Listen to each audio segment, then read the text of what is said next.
જય માતાજી. મારું નામ હિતુભા રાઠોડ. હમણાં સોશિયલ મીડિયાના માધ્યમથી રાજુભાઈએ રાજીનામું દીધું. એ દરમિયાન આ લોકો બનાવટી ઓડિયા વાયરલ કરે, આમ આદમી પાર્ટીવાળા.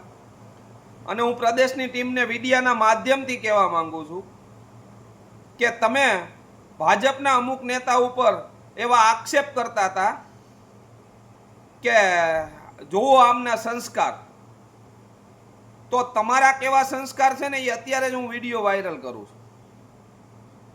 મનોજભાઈ સોરઠિયાનો જે મને ગાળ દે છે, તો ખરેખર તમારા કેવા સંસ્કાર છે એ તો જુઓ. હજી તો ગુજરાતની ચાવી તમારી પાસે નથી આવી.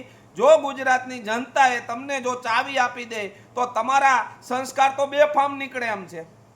કેમ કે અત્યારના જો કાર્યકર્તા, તમે જેને પાર્ટી મૂકી દીધી છે એને જો વાહેથી તમે ગાયડું દેતા હોય તો આ તમારા કયા સંસ્કાર છે? અને તમે આ સંસ્કારની વાતો જે ભાજપના અમુક નેતા ઉપર નાખો છો, પહેલા તમારા સંસ્કારનું કરો, પછી દોષના ટોપલા ગમે એના ઉપર ઢોળજો. તમારા કેવા સંસ્કાર છે ને હું મીડિયાના માધ્યમથી અત્યારે બહાર પાડું છું.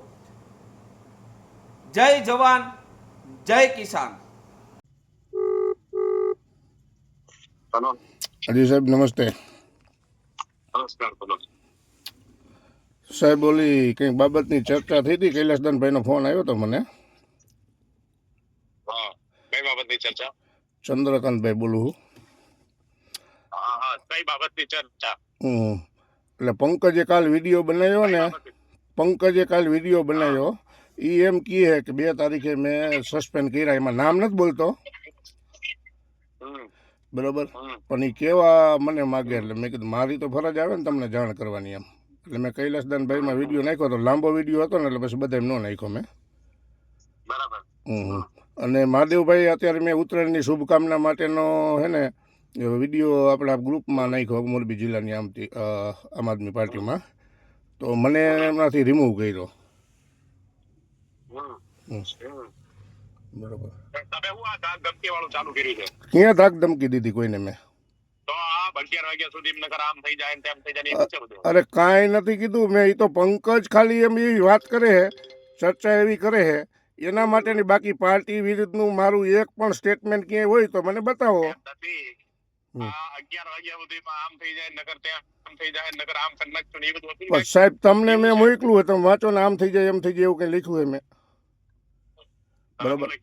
હા, 11 વાગ્યા સુધીમાં કહેજો, નહીતર પછી એવું કંઈક લખ્યું છે ને. પાર્ટીના વડીલોને આદર કરું છું, આદર જ કર્યો છે બરાબર. હું વાંચું અત્યારે મેસેજ. 11 વાગ્યા સાથે રાહ જોઉં. હું આગળ કર્યો તો તમે કેને? સભાને બગાડવા માટે ઓલા મોકલ્યો તો અરે મેં મોકલો હોય, મેં તો સમજાવવાના પ્રયાસ કર્યા હતા ને. મહાદેવભાઈને મેં ફોન કર્યો હતો, મનોજભાઈ બરાબર. અને તમે બધી આખી ડિટેલ પહેલાં પૂછી લ્યો. તમને રિયાને ખોટા મેસેજ આવે ને એટલે તમે માની ન લ્યો યાર. ખોટા મેસેજ ની વાત જ નથી. હમ અમે ત્યાં આવ્યા, તમારે મને મેસેજ કે ફોન કરવો જોઈએ કે મળવું છે મનોજભાઈ એમ?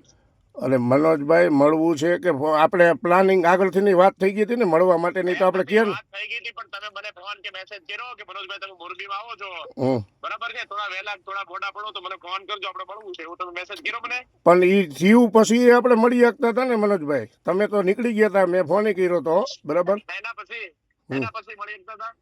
હે, એ સભા પૂરી થઈ પછી મળી શકતા હતા ને બરાબર. અને સભાની અંદર આયોજનમાં કેવું કેવું થયું એ તમને ખબર જ હશે, તમારી હાજરીમાં બધું થયું છે. એ તો પણ જોયું નહીં, પણ કોણે કરાવ્યું એ? કોને કરાવ્યું એ તો તમારે ઓલું કરવાનો વિષય છે ને. બાકી હું તો એમ કહું કે પંકજ અને માધવભાઈએ કરાવ્યું, તો તમે એ તો કંઈ મારું તો માન્ય રાખવાનું નથી. તમે બધાને પૂછો ને. હે, કેવી રીતે માન્ય રાખવા જેવી વાત હોય માન્ય રાખે ને, એમ થોડી રખાય. તો માન્ય રાખવો હોય, જિલ્લાનો ઉપપ્રમુખ હોય, મેં વ્યવસ્થિત બધું. એમ નથી, તમે બધું છો પાર્ટીમાં, તમને અમે ઘણું બધું દીધું છે, પદ દીધું, જવાબદારી દીધી, બરાબર, બધી વસ્તુ દીધી પાર્ટીએ. ઓલા માણસને આવો પ્રમોટ કોણે કર્યો કે જે માણસ પ્રમોટ નહીં, મારી હારે કામ કરતા હતા, તો મારી હારે થોડુંક તો એની પાસે બનાવ હોય ને. એ જે વિવાદ સર્જાણો જ્યાંથી એના પ્રયત્ન મેં કાપવાના કર્યા મનોજભાઈ. એ વિવાદે કાપ્યો હતો ને. પંકજે જે ડબલ ઢોલકી વાળું કામ કર્યું હોય ને, મારી તમારી પાસે 2 મિનિટની 5 મિનિટની મુલાકાતમાં બધું ક્લિયર ન થાય મારું બરાબર. પણ હું તમને આખું વિગતવાર કરીશ ત્યારે તમે એમ કહીશો કે તમારો તમે ખોટા છો, તો તમારું પગરખું ને મારું માથું બરાબર. પણ તમે સત્ય તો જાણવું તો જોઈએ ને કે સંગઠનના આપણે પ્રદેશમાંથી તમે છો બરાબર, તો અમે કેની પાસે ફરિયાદ કરી? હા. નહીં, ફરિયાદ કરવાની વાત અલગ છે ને, ફરિયાદ કરવાની વાત અલગ છે ને. હમ. અને આ જે તમે અત્યારે દાદાગીરી વાળા મેસેજો પૂછ્યા એ વાત અલગ છે ને. ના ના, મેસેજ મેં રહ્યો ને એમાં કોઈ પણ જાતનો વડીલોનો આદર કરું છું અને આદર કરતો જ રહીશ એ ટાઈપનો લખ્યો છે. તમે ખાલી પોઝિટિવ રહ્યું એ વિચારો ને નેગેટિવ ખાલી વિચારો એ એક જ વ્યક્તિને લાગુ પડે છે.